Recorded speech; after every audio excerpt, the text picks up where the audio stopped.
Bonjour tout le monde, nouvelle vidéo pour vous présenter un nouvel outil qui est disponible en ligne pour créer des quiz à partir d'une intelligence artificielle. Donc c'est une extension qui a été créée par WooClap, donc ils ont créé un site parallèle et s'appelle QuizWizard.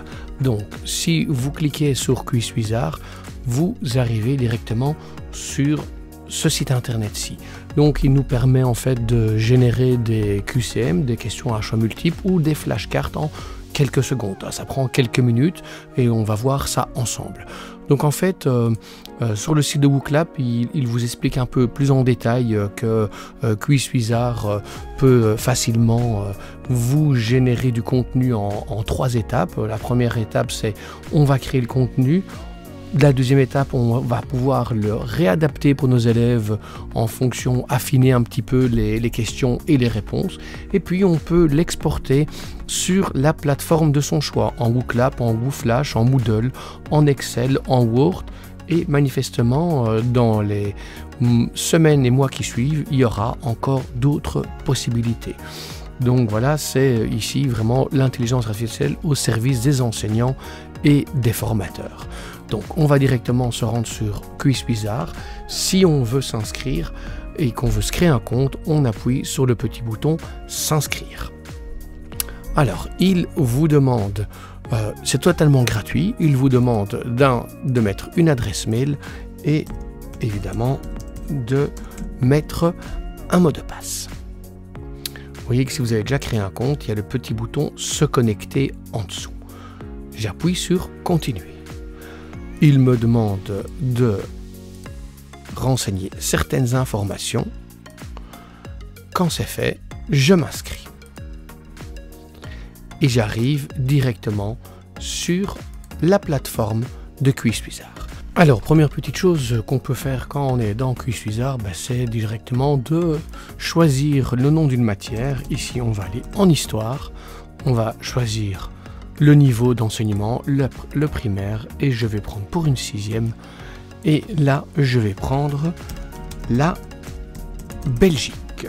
Ensuite, j'appuie sur continuer. Il me propose 2 types de contenus, donc soit des QCM, des questions à choix multiples ou des questions ouvertes, avec des réponses associées évidemment, ou bien des jeux de flashcards avec des cartes recto verso avec un mot d'un côté, une définition de l'autre, ou bien des dates, des concepts, etc. Alors je peux, si je veux, venir copier-coller mon texte ici à partir d'un document Word si j'en ai un, ou bien je peux générer un mot pour voir ce que l'intelligence artificielle va me trouver comme question, mais je peux aussi ajouter un fichier. Alors ça peut être un fichier Word, ça peut être un fichier PowerPoint, un fichier PDF. Donc ici, moi, je vais aller ajouter un fichier PDF que j'ai trouvé sur internet, un petit document de 4 pages qui présente la Belgique. Alors il ne faut pas que votre document soit trop lourd, évitez d'être à trop de MO, parce que j'en ai essayé un autre sur les abeilles, il n'a jamais voulu charger, donc il vaut mieux prendre un document assez léger. Donc il vous le charge, quand il est chargé, le nom du document est inscrit là. Or, ensuite, il vous demande combien de questions on va vouloir générer. Alors, au plus vous en générez, au plus ça va prendre du temps. Et parfois, QuizWizard se plante et il faut relancer la requête. Donc, on va appuyer sur générer les questions. Le petit magicien est là. Il nous fait son petit spectacle. Pendant ce temps-là, l'IA est en train de nous créer des questions, de les générer. Voilà, il m'a créé des questions. Première question, quels sont les pouvoirs du roi? En Belgique, ça devrait aller. En quoi la Belgique est devenue un État fédéral? Si la formulation ne nous plaît pas, on peut la changer. Quelles sont les langues officielles de la Belgique? Comment est né le royaume de Belgique? Et quelle a été sa première constitution? Qui avait le droit de vote lors de l'indépendance belge en 1830? Vous voyez que on peut jeter la question, on peut éventuellement changer les mots si on n'en est pas satisfait, on peut aussi ajouter. Alors là, il me propose soit un QCM, soit une bonne réponse, soit pas de réponse. Il me propose dans le cadre du QCM de mettre une réponse correcte, 3 réponses fausses. Vous voyez que ça disparaît dès qu'on fait à la bonne réponse et qu'ici on ne met pas de réponse, évidemment c'est différent. Moi je vais lui demander dans le QCM une bonne réponse, 3 réponses fausses. On va lui demander de générer les réponses. De nouveau, ça va prendre un petit temps, le temps que le magicien, au travers de l'IA, nous crée nos réponses ou nous propose des solutions de réponse.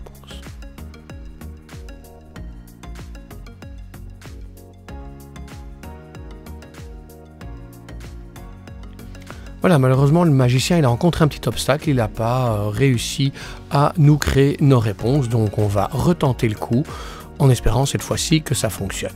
Ça, c'est souvent quand il y a trop de requêtes en même temps sur la plateforme que ça bug.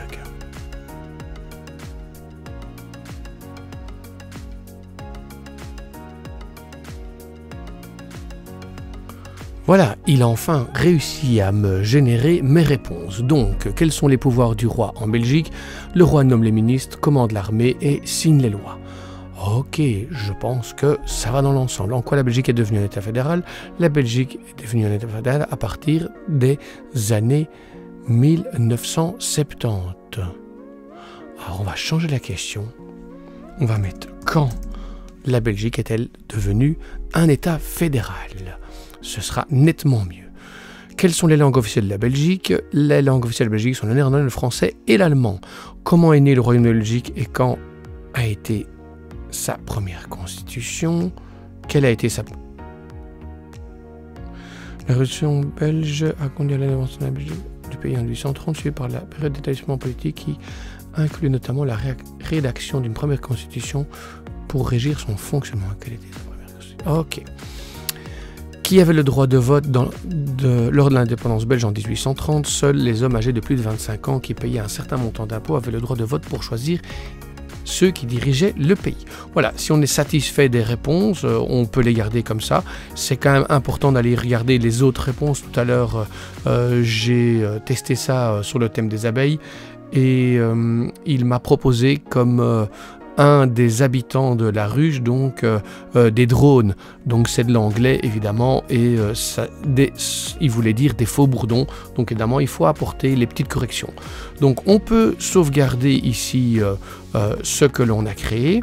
Alors évidemment on lui donne un nom. On va mettre histoire et je vais mettre la Belgique. Comme ça il me crée un cours en même temps. Ensuite, je vais appuyer sur exporter les questions. Quand j'exporte les questions, j'ai 5 solutions.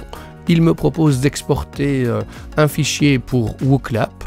Ça va être un fichier Excel pour WooClap, un fichier Excel pour WooFlash, pour les cartes flash, un fichier Excel pour que j'aille consulter dans Excel, un fichier Word et un fichier Moodle. Donc voilà, on me propose aussi de me donner mon avis, mon expérience par rapport à QuizWizard. Moi, je vais faire en WooClap. Vous voyez que directement en dessous, j'ai mon petit fichier Excel qui s'est généré pour WooClap. Je vais directement passer dans WooClap et dans WooClap, je vais aller créer un événement. Cet événement, je vais lui donner comme nom Histoire, la Belgique. Et je vais choisir un QCM. Donc, je vais d'abord importer les questions. Quand j'importe les questions, très important, je ne vais pas les importer depuis WooClap ni depuis WooFlash, mais je vais bien les importer depuis Excel. Donc, il va me demander d'aller installer le fichier à cet endroit-là. Donc, je clique dessus, je clique sur mon fichier Excel WooClap, je fais ouvrir et mes questions sont apparues ici. Donc, on me dit ici comment participer, afficher, et mes questions, et je vais pouvoir regarder les réponses. Donc, si j'appuie sur comment participer, je peux évidemment envoyer un code à mes élèves ou leur demander de flasher un QR code. Si je reviens là, en appuyant sur la petite flèche, je peux voir les différentes questions qu'on me propose. Ça, c'est la 5e.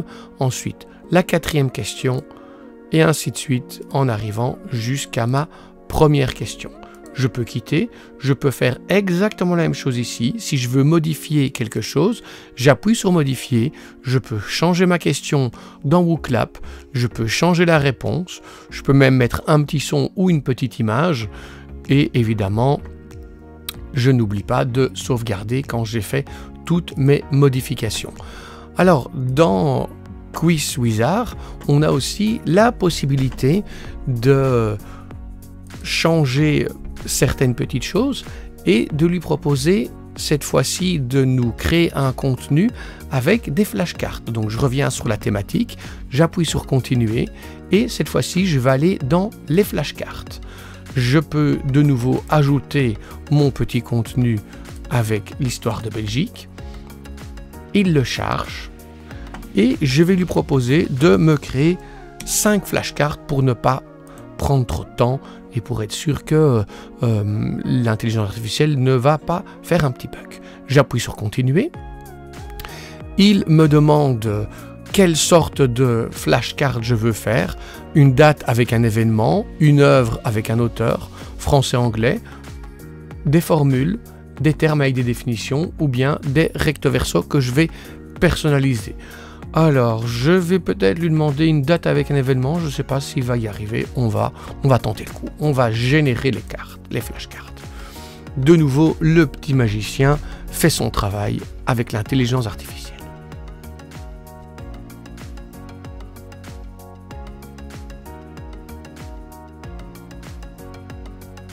Voilà, il m'a proposé différentes petites choses, mais évidemment, c'est pas évident étant donné que il n'a pas exactement toutes les réponses qu'il faut.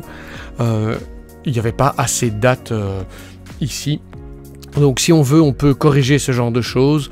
De nouveau, après, on peut les exporter, mais je dois d'abord corriger avant de les exporter.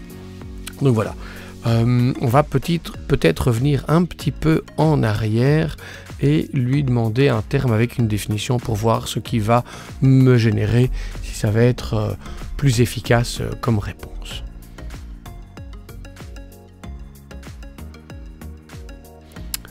Voilà, ici, il m'a mis des mots, des termes, et il m'a donné des définitions.